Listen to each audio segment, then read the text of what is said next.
வணக்கம் மக்களே. இன்னைக்கு மல்லி சீரியல் என்ன விறுவிறுப்பான விஷயம் அப்படின்னு பார்க்கலாம் வாங்க.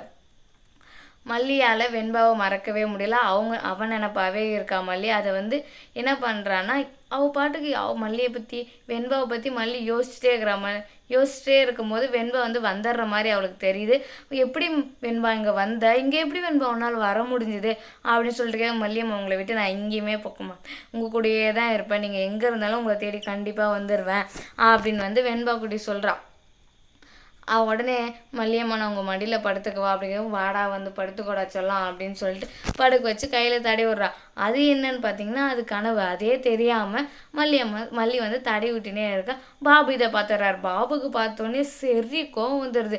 என்ன நீ அதான் அந்த வீட்டை விட்டு வந்துட்டு, உனக்கும் அந்த வீட்டுக்கு எந்த பந்தமும் இல்லை, உரமும் இல்லை, ஒட்டு இல்லைன்னு சொல்லிட்டு வந்துட்டு திருப்பி நீ என்ன அதை பற்றியே யோசிச்சுட்டே இருக்கிற, உனக்கு என்ன வெண்பாவை பார்க்கணுமா அப்படிங்கும்போது, ஆமாண்ணா பார்க்கணுன்னா கடைசி அதெல்லாம் முடியாது, உன்னெல்லாம் உன் இஷ்டத்துக்கு விட முடியாது, அவ்வளோதான், உனக்கும் அந்த வீட்டுக்கு எந்த சம்மந்தம் இல்லை சொல்லிட்டு தானே வந்துச்சு, சும்மா அதவே பேசினே இருக்காத அப்படின்னு சொல்லிட்டு அவர் ஒரு பக்கம் சொல்லிட்டு கோவமாக போயிடுறாரு.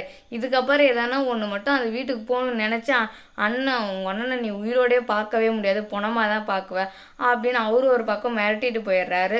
என்ன பண்ணுறதுனே தெரில மல்லி என்ன பண்ணுறான் பார்த்தா, எல்லாரும் தூங்கிட்டதுக்கப்புறம் எப்படியாவது நம்ம போய் வெண்பாவை பார்த்துட்டு வந்துடலான்னு சொல்லிட்டு தூங்கிட்டதுக்கப்புறம் அவள் நைஸாக அந்த வீட்டை விட்டு கிளம்பி போகிறா.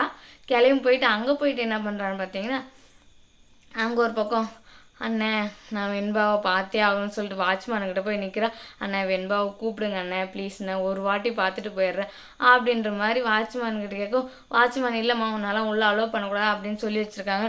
அவர் ஒரு பக்கம் சொல்ல, இல்லைண்ணே நான் பார்த்துட்டு மட்டும் போயிடுறேன், நான் யார் எதுவுமே பண்ணவே மாட்டேன் அப்படின்னு அவர் ஒரு பக்கம் சொல்லவும், அவள் கெஞ்சிக்கிட்டே இருக்கா. சரின்னு சொல்லிட்டு வாட்ச்மேனுக்கு மனசு இறங்கிறது. ஏன்னா இவ்வளோ நாள் இங்கே தானே இருந்தாங்க, நம்மளையும் நல்லா பார்த்துக்கிட்டாங்கல்ல, மல்லினா எல்லாருக்குமே பிடிக்கும் அப்படின்னு சொல்லி அப்படி தானே, அதனால் உள்ளே அமுச்சிடுறாரு.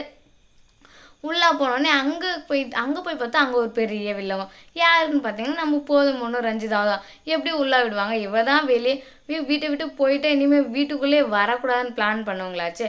அதனால் என்ன பண்ணுறாங்கன்னா, ஏய் எதுக்கு இப்போ நீ சும்மா வந்துக்கிட்டே இருக்காத, அதான் கான்ட்ராக்ட் முடிஞ்சிச்சுன்னு சொல்லிட்டு போயிட்டுல திமுறா பேசிட்டு அதுக்கப்புறம் இப்போ எதுக்கு இல்லை நான் வெண்பாவை மட்டும் பார்த்துட்டு போயிடுறேன், ப்ளீஸ் என்னை விடுங்க அப்படின்னு எவ்வளோ கெஞ்சினே இருக்கா. ப்ளீஸ் என்னை விடுங்க, நான் வெண்பாவை மட்டும் பார்த்துட்டு போயிடுறேன், எனக்கு பார்க்கணும் போல் இருக்குது, அவ்வளோதான், இந்த ஒரு செகண்ட் மட்டும் பார்த்துட்டு அதுக்கப்புறம் இனிமேல் உங்கள் வீட்டுக்கே நான் வரவே மாட்டேன், ப்ளீஸ் என்னை அலோவ் பண்ணுங்க அப்படின்னு மல்லி போதும் பண்ணிட்டு ரஞ்சிதா கிட்டும் கெஞ்சின்னு இருக்கு.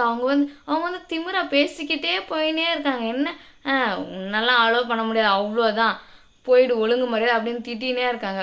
உடனே மல்லி கோவம், நீங்கள் என்ன சொல்கிறது என் பொண்ணை பார்க்கறதுக்கு, நான் பார்க்குறேன் அப்படின்னு சொல்லிட்டு அவங்க 2 பேரும் மீறிட்டு உள்ளே போய் வெண்பாவை பார்க்க போயிடுறா. இந்த வீடியோ பிடிச்சிருந்தா லைக் பண்ணுங்கள், ஷேர் பண்ணுங்கள், கமெண்ட் பண்ணுங்கள். இது இப்போ ஒன்றுக்கு வீடியோ அப்டேட் ஆனால் நம்ம சேனலை சப்ஸ்கிரைப் பண்ணிக்கோங்க. நன்றி.